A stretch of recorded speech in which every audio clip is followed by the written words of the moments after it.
नमस्कार दोस्तों, आज मैं फिर से आपके लिए निफ्टी और बैंक निफ्टी के लेवल लेकर आया हूँ। आज अचानक मार्केट में क्यों आई इतनी बिकवाली, उसके पीछे क्या रीज़न था और अचानक से मार्केट बुलिश होकर बियरिश क्यों बन गया, तो ये सब हम आज देखेंगे और निफ्टी के चार्ट को समझने की कोशिश करेंगे। तो मैंने अपने पिछले वीडियो में जैसे ही आपको एक बार बताया है कि निफ्टी में एक चार्ट फॉर्मेशन बन रही है। जब तक निफ्टी यहाँ से 24,200 के पार नहीं निकलता तब तक आपको तेज़ी करके नहीं जाना है। लेकिन आज फिर से मैं ये वीडियो में आपको बता रहा हूँ और समझा रहा हूँ कि निफ्टी में कौन सी चार्ट पैटर्न बन रही है। तो आप देख सकते हो निफ्टी में यहाँ एक फॉर्मेशन चार्ट बन रहा है, तो आप क्लियर कट देख सकते हो।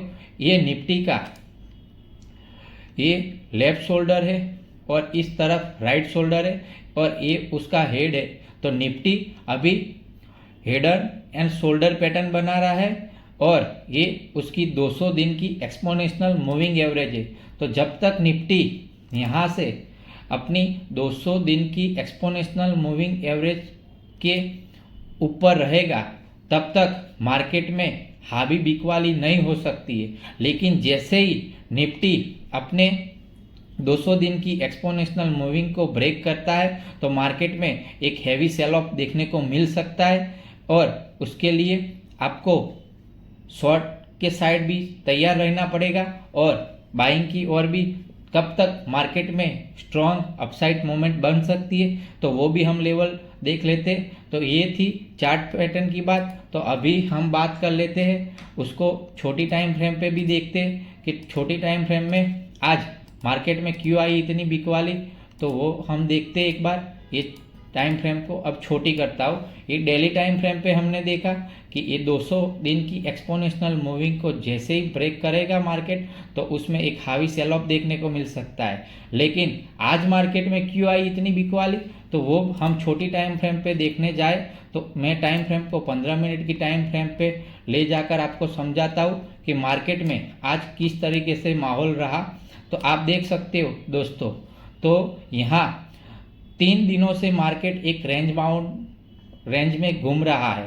तो आज का देखें तो आज मार्केट यहाँ पर गैप अप ओपन हुआ है और गैप अप होने के बाद वो एक बार ऊपर गया, लेकिन वो अपनी 200 दिन की एक्सपोनेंशियल मूविंग को छोटी टाइम फ्रेम 15 मिनट पे सस्टेन नहीं कर पाया और वहाँ से उसने एक बार रिजेक्शन फेस किया और फिर से नीचे आ गया।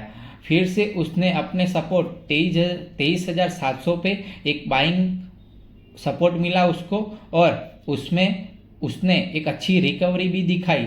लेकिन फिर से एक बार उसने अपने 200 दिन का एक्सपोनेंशियल मूविंग एवरेज को वहाँ पे उसने रिजेक्शन फेस किया और फिर से एक बार हैवी सेल ऑफ देखने को मिला और लास्ट के आखिरी 1 घंटे में मार्केट को यहाँ से जहाँ उसने सपोर्ट लिया था पहला वो भी उसका ब्रेक हो गया और उसने फिर से एक बार पुल बैक लिया, लेकिन वो फिर से एक बार अगेन बुल नहीं हो पाया। मतलब अभी मार्केट में एक मंदी का माहौल बनने जा रहा है।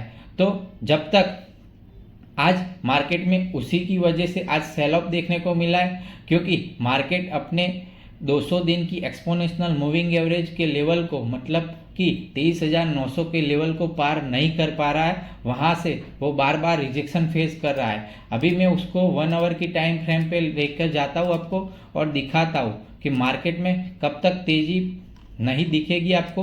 तो मैंने अभी उसकी 200 दिन की एक्सपोनेंशियल मूविंग एवरेज यहाँ पर 24,155 रुपये चल रही है। तो आप एक लेवल मान के चल सकते हो कि जब तक आपको 24,200 के पार निफ्टी नहीं निकलती तब तक आप उसमें एक मान के चल सकते हो कि यहाँ आपको तेज़ी का माहौल देखने को नहीं मिलेगा। और आपको बड़ी टाइम फ्रेम पे भी हम दिखा देते कि ये लेवल उसका एक रिजेक्शन फेज है। जब तक मार्केट 24,155 से लेकर 24,200 तक सस्टेन नहीं होता तब तक आपको मंदी का माहौल समझ के ही ट्रेड बनाना है। और नीचे मार्केट को एक सपोर्ट मिल रहा है जो मैंने पिछले वीडियो में भी बताया था और अभी भी बता देता हूँ कि निफ्टी को एक लॉन्ग टाइम फ्रेम पे यहाँ पे ट्रेड लाइन का एक अच्छा तगड़ा सपोर्ट मिल रहा है। तो जैसे ही जब तक ये ट्रेड लाइन 23,500 का लेवल ब्रेक करके निफ्टी नीचे नहीं आता, तब तक आपको मंदी की ओर भी नहीं जाना, और जब तक 24,200 का लेवल पार करके ऊपर नहीं निकलता, तब तक आपको तेजी है मार्केट में, ऐसा समझना नहीं है। तो ये दोनों लेवल मैंने आपको बता दिया, ऊपर की ओर 24,200, नीचे की ओर 23,500। जैसे ही 23,500 ब्रेक करेगा आपको सेल ऑफ देखने को मिलेगा, और जैसे ही 24,200 पार करेगा आपको वहाँ से एक बार FII और DII दोनों की एक अच्छी बाइंग देखने को मिलेगी। और अभी मार्केट में क्रिसमस का वीकेंड चल रहा है, तो FII का वॉल्यूम यहाँ पर मार्केट में कम है, तो उसकी वजह से कम वॉल्यूम में हाई वोलालिटी अभी देखने को मिल रही है। ये भी उसका एक रीज़न था कि मार्केट में आज अचानक से इतनी मंदी का हावी होना, और आज स्मॉल कैप और मिड कैप का भी अच्छे से प्रदर्शन नहीं दिखा है, उनमें भी आज अच्छी खासी पिटाई होते हुए हमको देखने को मिली है। और अब हम बात करते हैं बैंक निफ्टी की।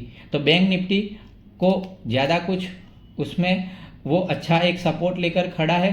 जब तक बैंक निफ्टी अपने 200 दिन की एक्सपोनेंशियल मूविंग एवरेज को सस्टेन कर रहा है, और वो अभी उसके ऊपर ही ट्रेड कर रहा है, लेकिन आपने देखा होगा कि जब तक निफ्टी में वीकनेस है, तब तक बैंक निफ्टी को पीछे से बाउंस बैक नहीं मिलेगा। तो जब तक आप निफ्टी में तेजी का माहौल नहीं बनता, तब तक बैंक निफ्टी में भी आपको वीकनेस देखने को मिलेगी। आज बैंक निफ्टी में एक अच्छा खासा सपोर्ट से बाइंग देखने को मिला था, और बैंक निफ्टी ने अपने 52,000 हाई तक कैप्चर किया था। लेकिन जैसे ही निफ्टी को 200 दिन की एक्सपोनेंशियल मूविंग एवरेज का रिजेक्शन मिला, तो उसके साथ साथ बैंक निफ्टी भी अपने हाई से गिर के 300 पॉइंट नीचे आ गया है। तो बैंक निफ्टी में ज़्यादा वीकनेस नहीं दिख रही है, सामने निफ्टी की ओर से ज़्यादा वीकनेस दिख रही है। तो जब तक निफ्टी स्ट्रांग नहीं होता, तब तक आपको बैंक निफ्टी में भी ट्रेड बनाने से पहले एक बार अपने लेवल को खुद वॉच आउट करें और अपने रिस्क पे ट्रेडिंग करें। तब तक आप ये मान के चल सकते हो कि अभी मार्केट में एक हाई वोलालिटी का माहौल बना रहेगा, और आपका पैसा आपका रिस्क के मुताबिक आपको इन्वेस्टमेंट करना है या ट्रेडिंग करना है। तो दोस्तों, आज मार्केट में QI इतनी बिकवाली, और निफ्टी और बैंक निफ्टी में क्या हो सकता है वो मैंने आपको बता दिया है। तो दोस्तों, ऐसे ही जानकारी के लिए हमारी चैनल को आज ही सब्सक्राइब करें, ताकि हमारे आने वाले वीडियो की हर नोटिफिकेशन आपको मिलती रहे और आप आपका इन्वेस्टमेंट एक सही दिशा में कर सके।